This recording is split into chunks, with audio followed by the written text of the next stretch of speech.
Agut in Chodesh Rabboisai.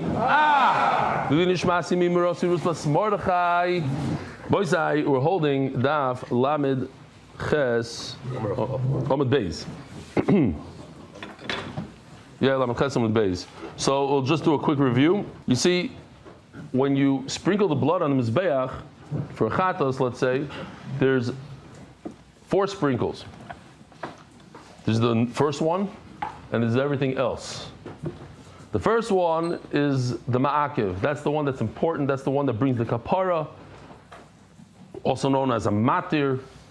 It allows the carbon to continue on. You could eat it, etc. It's kapara. Then you have the other 3 hazais, 2, 3, and 4, if we're talking about a chatos, which they still say they're not ma'akiv at all, but it's a mitzvah, definitely a mitzvah.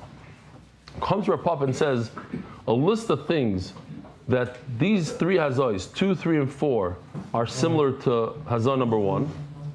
For instance, you can't do it at night. You need a kli. You need to do it with your finger. The important one for today's sugya is kibus. That's what we're going to be talking about in Amud Aleph. If you notice, Amud Beis is super, super short and easy. So we have a sugya of laundering. When you get blood on your clothing in the Beis Hamikdash, during certain times of Avodah, you have to wash your clothing. There's the sprinkle number 1, and there's the pouring the blood into the drain, which is almost insignificant, kind of.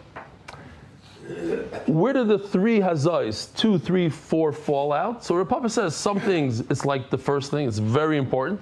Some things are not important. L'mashal, you cannot think about pigul during 2, 3, 4. It's over. The whole thing is number 1. That's where you think about pigul. That's where you mess things up. That's where the heter comes. That's where the kapara comes. There's no shirayim. There's no, if the owner dies, you can continue doing the sprinkling. That's Rav Papa. If you want to see it like this, I didn't even show this last night. I don't know why, but okay, I forgot. You see the red is super chomer, and then it cools off. The first matana is unbelievable. That's the whole thing. Matana 2, 3, 4 is kind of weaker. Shirayim pouring it into the drain, there is some, it's part of the avodah, it's putting it on the base, on the mizbeach. And then you have pouring it into the amma, which is like pouring it into the sewer system. That's like very cold. That's already done. Okay, we're talking about one out of the top things, one of the top 7 halachas that Rav Papa said. Middle, center, second line. You see what it says? Etzba, kibus, shirayim. We're talking about kibus now. Washing your clothing, if you get sprinkled by some blood between 2, 3, 4, hazah number 2, 3, 4, you have to throw your clothes into the washing machine. So says the Gemara, Omer Papa, Mina Aminallah, 2, 4, 6, 8, 10, lines from the bottom. How do I know that you must wash your clothing even by hazah number 2, 3, and 4? The snan. So this gives us some insight onto laundering clothing. Think about it. You're a shaychet. You step up to an animal, a cow. Has anybody here been to a shechita of a cow? Yeah. Okay, so those of you who, it's not so pleasant.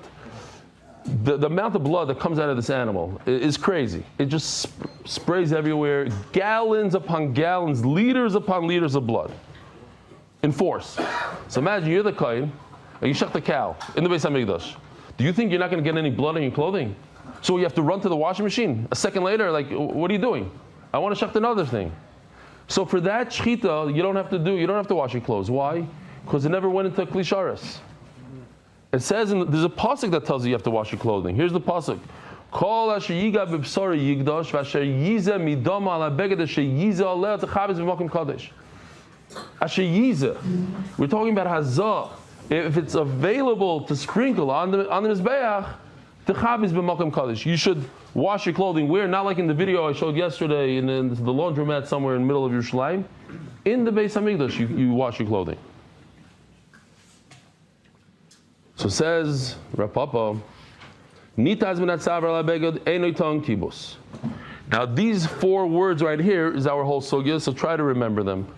Min ha'keren u'min ha'yisoid. If you sprinkle the blood onto the corner of the mizbeach and it sprays right back at you, it rebounds into your face, onto your begadim, it bounces back. U'min ha'yisoid.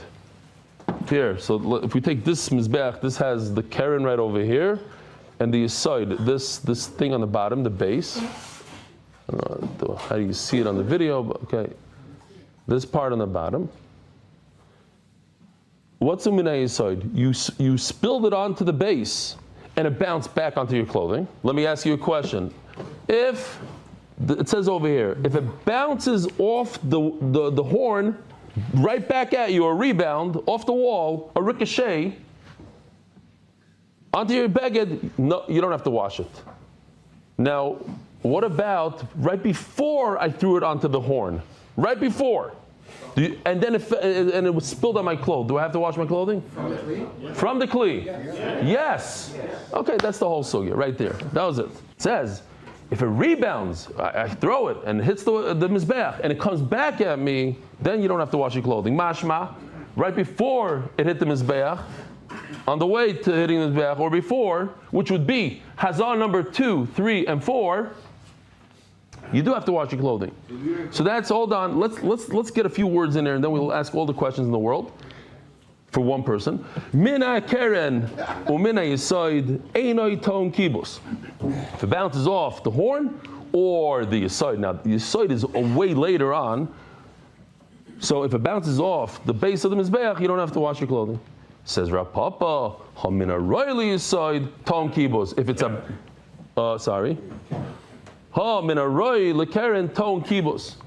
if it's about to go to the horn, in other words, it's still in the kli, and from the kli it hit your clothing, then you would need a kibus, even if it's Hazar number 2, 3, and 4. So it goes something like this.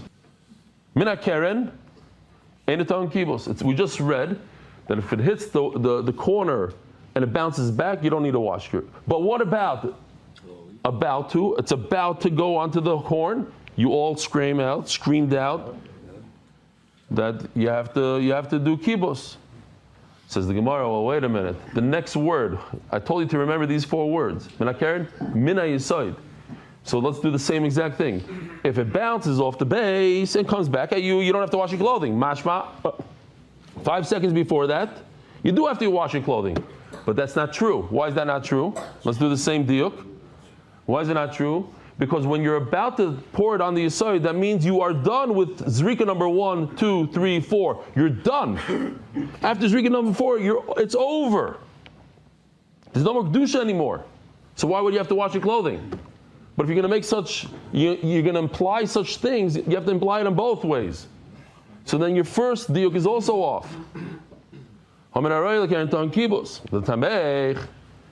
Says Gemara asks on Rav Papa, mina yisoid. It says the next the blood 2 words are mina yisoid. If it bounces off the yisoid, any ton kibos, you don't have to wash your clothing. So I'll do the same deal. Mina royal yisoid. But if it's about to be thrown onto the yisoid, ton kibos. Wait a minute, that's Yizik Siv. That's 600 to the Shemesh, by This the way. is already after the 4 hazars. Why are you bringing it to the base of the mizbeach? Because you're done with all 4. So you're done with all 4. It doesn't fit into the pasuk as Yizik. Says Gemara, Hamani Reb Nechemya. You're right. This goes according to Reb Nechemya, and therefore I don't have a right to Rav Papa. This is not Reb Nechemya Omer. Sheyare Adam shekrivam b'chutz chayav. If I bring leftover blood, and I bring it outside of the Beis Hamikdash, what's the halacha? Chayav. So Memela, if it has such kedusha that I can't even bring it outside into Bet Shemesh, then if it spills on me, I'm going to have to wash my clothing. If you bring the blood outside the Beis Hamikdash, you're chayav. So if you're chayav, then also if it gets on your clothing, what's the halacha? You should, according to him, you should have to wash your clothing. Says, what's the connection? He was talking about bringing the makriv, a carbon, onto the mizbeach. I'm sorry, the blood onto the mizbeach, like bringing the emurim onto Mizbeach, the fats onto, bringing it in your house in Bet Shemesh, that would be a big problem. Bringing the blood and being makrivit. And then we have this beautiful well, thing you that never somebody discussed made that for you us. have to wash your What's that clothing. He did. This is the Tanya, and it's a raya, yeah? It's not a question. It's a raya. Damim atunim yisoid, tunim kibos. Check out this list over here. Check this out. 3 halachas. Any blood that you're going to pour onto the yisoid, onto the base of the mizbeach, first of all, you have to wash your clothing. He says, machshava moyelis means that I could think during that time about pigul, that I'm going to eat this carbon in a week from now and be mefagalit. It's not just during the 4 hazais, but also while I'm pouring the blood. It's a chashuva thing, pouring the blood, and it's part of the avodah. You're not throwing it into the sewer, putting it on the mizbeach. And also, according to Rabbi Nechemia, if you do this outside, like we saw in the video, bring it to Bet Shemesh, you're chayav. But this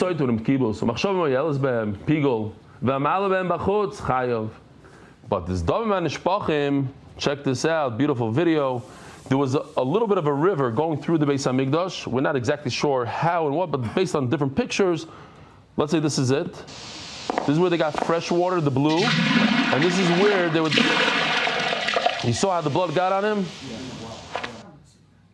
That's while he's pouring it into the sewer system. I'm calling it sewer. It's a grubba lashon, just to explain. It's not kaddish. There's no kedusha going. This is blood that we sell to the farmers.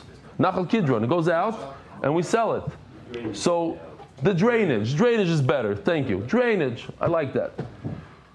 So let's go back to our chart. We were over here.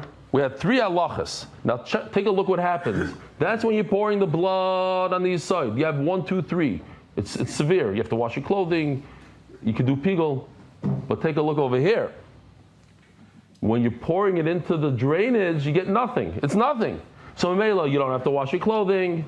That guy that we just saw, he got his clothing dirt. You don't have to wash it. You certainly can't be mafagal when I'm pouring into the drainage system. And if I pour it into the drainage system in Bet Shemesh, I'm potter. 3 for 3. 3 reds, no good. 3 greens, yes, good. Who's the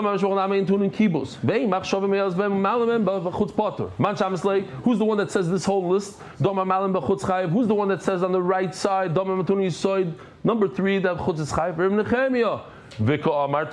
He's the same person that says number 1 then.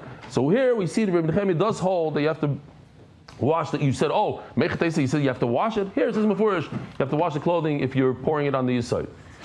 Ask the Gemara, how could you think about while you're pouring the blood on the mizbeach, you're going to think about pigul? No.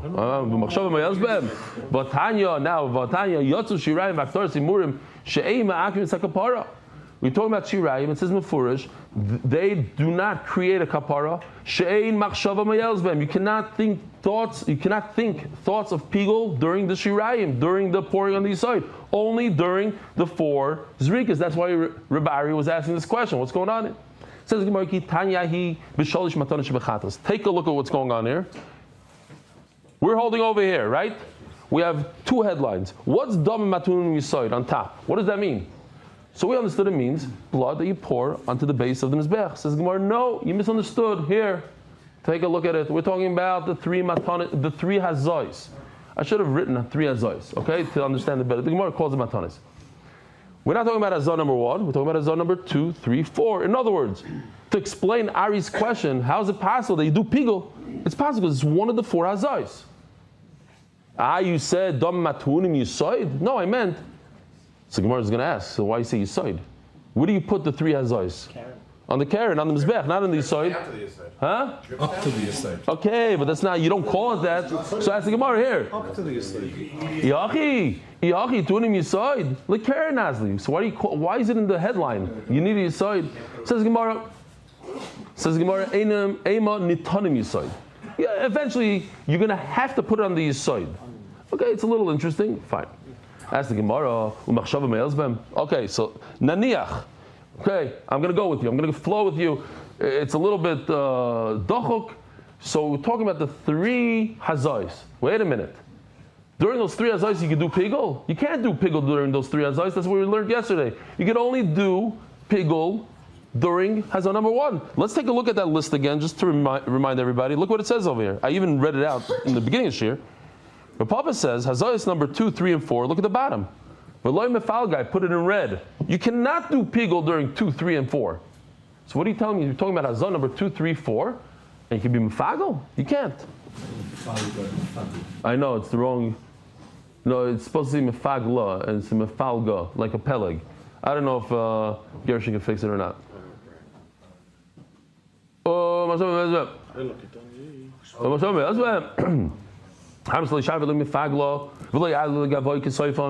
that we had yesterday, that if you bring the blood into the heichal, it ruins the entire carbon. It doesn't ruin the carbon. We're already past the first hazah. We're already by 2, 3, 4. They're not so important.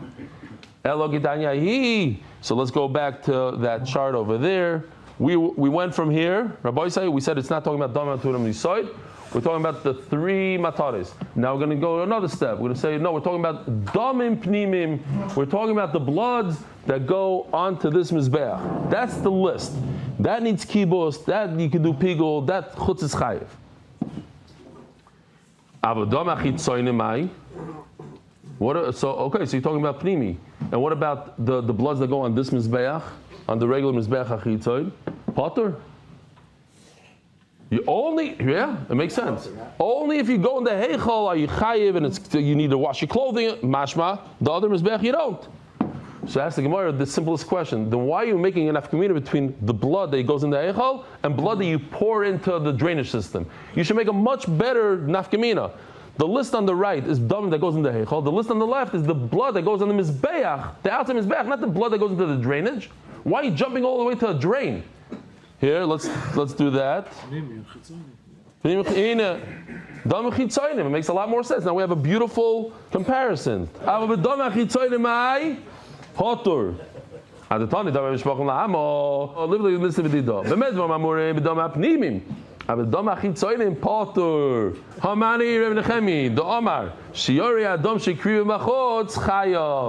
Listen to what the Gemara says. Beautiful. Take a look at this chart. Everything is mamish easy. You have the list on the right that says it's Asr, Tzarech, Kibus, Machshava, Mayelas, and then you have the 3 on the left. But what if the 3 on the left, only 2 of them were green and 1 of them was red? It's not good. That's what he says. Take a look. Boom. According to Rabbi Yossi, the third one on the bottom is the same. And I want to make a comparison, a dichotomy, what's the other word? A contrast. A contrast. I want to contrast something that's all green to something that's all red. That I could only do with Nishpachim Lama. That I can do. Here I have 3. That's why I use the Nishpachim Lama. Okay, factor. I don't have 3 against 3. I have 3 against 2. Okay, and now we're going to just 5 more lines and we finish the sugya. Go to the easy stuff. Rabbeinu Amar min hakeren mamish min hayisoid min haroy leyisoid. All that's going on here is very, very pashut.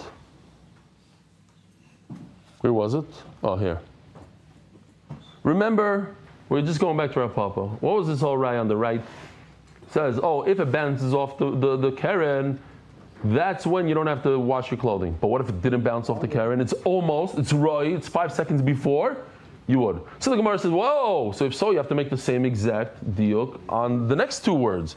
Mina yisoid. If it bounces off the blaze, then you don't wash your clothing. But if you almost bounce it off the yisoid, then you would have to wash your clothing. And we know that's not true because it's already after all the hazais and you don't have to wash your clothing. Says Gemara, you misunderstood. Mina yisoid doesn't mean mina yisoid. Mina yisoid means about to put it on the yisoid. Take a look. We're going to put the word roy on top. And memela, what happens? The bottom falls off. You don't have a diuk anymore. But why would I do something like that? So the Gemara explains it very nicely. That's the only way to understand it. There's no other way. In short, because if this is what it said, it makes no sense. Once I get to the point of keren, and I sprayed it, and I don't need to wash my clothing, Mina Yisoid is way, way further down the line. Why would I even think you have to wash your clothing there? It makes no sense. But if it's roy for the Yisoid, Let's see inside. We're talking about the brisa that we read, and it says mina yisoid means roy la yisoid. Roy, it's about to go on the yisoid, and that's why. And even in that case, you don't wash your clothing. If you're already inserting a word, Roy, do this. Check it out. Do it to the one on the right. They have to be symmetrical. So here, put another word, Roy. If that's Roy, if the side is only about to, so the Karen is about to. And then what? Then Rav Papa doesn't have his raya, it falls off also. He doesn't have his deal, because it is the deal. You can't say, Royal Karen, you don't need to do kibbutz. Mashra that Royal Karen, you don't need to do kibbutz. There's no such deal, right? So anyway, Haimai, hashta Royal Karen Amos Royal Mebaya. This would make zero sense, says the Gemara. If they're the same thing, then why would I even say it? In other words, what's Royal Karen? Let's think about it. I'll just explain a tiny bit. Royal Karen means it's about, you're in middle of Zrika. You're about to do Zrika. You're about to do number 2, 3, 4. You're about to. You don't have to wash your clothing. So if you're about to, you already finished all the Zrikas, and you're about to put it into the drain or into the Yisayid, of course you don't have to wash your clothing. Why would I have to say it? It's way further down the line. If at this point you don't have to wash your clothes anymore, at the Zrika number 1, you do have to wash your clothes. Once it comes to Zrika 2, 3, 4, you don't have to wash your clothes anymore. So certainly, when you're done with 3, 4, you're after 4, of course you don't have to wash your clothes. In Mela, we must say that the way you read it is as follows: Minat Keren. If it bounces off the Keren, you don't need to do kibbutz. But if it's right to the side, you're about to go, he said you don't need kibbutz. Also, it didn't bounce off. You're already after 3. You're already after 4. You don't have to wash your clothing. And that Rav Papa has a good raya, because it seems like only if it bounces off the Keren, you don't have to wash your clothing. But if you're about to, you're right, it's 5 seconds before, you do have to wash your clothing. And that's why our Papa said is halacha. Going back to this chart, he said that once you're holding by Hazan number 2, 3, 4, when it comes to kibbutz, you have to wash your clothing just like you would wash it by Hazan number 1. New sugya, we could do this in 3 minutes. It says in the Mishnah, if you, what's going on in the Heichal on Yom Kippur? There might be a little confusion. Let's settle it right now. How many bloods do you do on Yom Kippur? Or for a par helm davar, when Sanhedrin makes a big boo-boo, they say you could eat chaylev. So you have to bring a par. Or they say you could do avodah zarah, you have to bring a par. There's 5, I think. 4 or 5. Maybe 5. How many bloods? 4 on this mizbeach that's inside the heichal, 7 on the floor. 1, 2, 3 in a nice row. There's lamala, you go like this, and then there's lamato here. This is the 7. This is the 7 dam on the floor right by the kapiras of paroichas, and here he is. This is a combination of a few of our artists. One had to create the whole thing. He created all the kale, and the other one made it into a video. But he applies the blood. I actually built one of these myself. Remember when we learned Yuma, I built one of these and I did the blood on the corner. Okay. So, says the Gemara, how do I know that if I miss one of all these things, instead of 7 on the floor, I put 6. Instead of 4 on here, I put 3. You have to start all over. It's nothing. So for this, we have to see the psukim real quickly. Check this out. It's beautiful. Very, very simple. It says, so this par, this is a special bull for the kohen gadol. What does he do? 7. And then it says he puts al karnas mizbach haktoyer. So remember, 7 and on the mizbeach. Now we have another pasuk of a bunch of pasukim in the same parsha. It says v'mkol adas Yisrael yishgu. So this is what par hel and davar. Something completely different. What do? Same exact thing. Visa sheva pamim al karnas mizbeach. And then what does the pasuk say? We already have all these pasukim that say you should do the same exact thing. So why do I need pasuk chav to say do the same thing? That's very extra. So it says the Gemara, what happens in Kachim when the Torah repeats itself? What's the halacha? Shana Olav HaKosov La'akev. It makes it, it locks it, and says you have to do it. You have no way out of it. If you don't do it, puzzle. So the Gemara says, this is Shana Olav HaKosov La'akev. If you miss one, it's nothing. That's the 7. These 7 over here. How do I know that these 4 over here are also ma'akev? This is how you should do it. Now, it does say in the pasuk lapar twice. What's the double lashon? Lapar is a par Yom Kippurim. Kasher also lapar is a par koyim Mashiach. Daf Lametes Amud Beis. So now we just spoke about the par of Yom Kippur, and the other one is the par of koyim Mashiach. What do? You do all this avodah inside the heichal, not in the azara, inside the heichal. Hachatos elu siiri avodah zara. Now the Gemara is going to want to know who told you the chatos means the goats for Klal Yisrael doing avodah zara. This is the tzibur, yeah. Roiv tzibur did avodah zara. Says Gemara, yochal shani mar ba'af siiri haragolim. Maybe this is referring to the goats of Yantiv. Usiiri raboisai kiss from Hashem. Usiiri rosh chodashim. Mamish today. Oh, mamish kiss from Hashem. Maybe it's talking about the goats of Rosh Chodesh. Tamaloi mar loy. No, it's memait only the ones of Avodah Zarah. Umaru Yisrael rabbis say lo yitzelu. You have an option that the goats of Avodah Zarah have to do neichel, but the goats of the Rosh Chodesh maybe you also do neichel. No, it says loy. Maybe the opposite. Maybe the goats of Rosh Chodesh should be in the heichal and Avodah Zarah outside the heichal. Says the Gemara, no, it makes a lot of sense. There's one riboy, one miyot. Marvani Yisrael makes more sense to say that Avodah Zarah goes in the Beis Hamikdash in the heichal. Shemachabrim al averes mitzvah yidua. Everybody knows why we're bringing this carbon. We're bringing it why? Because the Klal Yisrael did Avodah Zarah. But Rosh Chodesh, what is Rosh Chodesh? Does the Olam remember what Rosh Chodesh comes for? Rosh Chodesh comes for, what does it come for? No? The non-known Yechatot. Right, the non-known Aveira of Tumas Mikdash v'Kedashav. Tumas Mikdash v'Kedashav. V'chiper. So that's it. So Meila makes a lot more sense to put Avodah Zarah in the Eichel, not a Rosh Chodesh, because we don't know what's coming for. We don't know the people and the what and what. V'chiper aval pi shelo yisamach. This is smicha of an animal. We know what it is, but we'll show it anyway. If you don't do this, you still get a kapara to lean your body weight on the animal's head. V'nislach avapish le'nosan shirayim. Even if you don't do the shirayim, it's not ma'akev, you're yaitza. As the Gemara, why when it comes to the 7 hazois, the 4 hazois, you said that if you miss one, it's gone, it's over, you got to do it all over. But when it comes to leaning on the animal, you said it's not a problem. Says the Gemara, very simple. We have throughout the entire kachim, we'll see that the azah, they're ma'akim. If you don't do it, you don't get a kapara. Those throughout the whole kachim, not leaning on an animal doesn't ruin the carbon. Not doing shirayim doesn't ruin the carbon. So the same thing over here. Rabbi Sai, have a good chodesh, have a wonderful day. Merit the schus of spreading Torah throughout the world. Sponsor a shir today. MDYsponsor.com or sponsor at MDYDaf.com.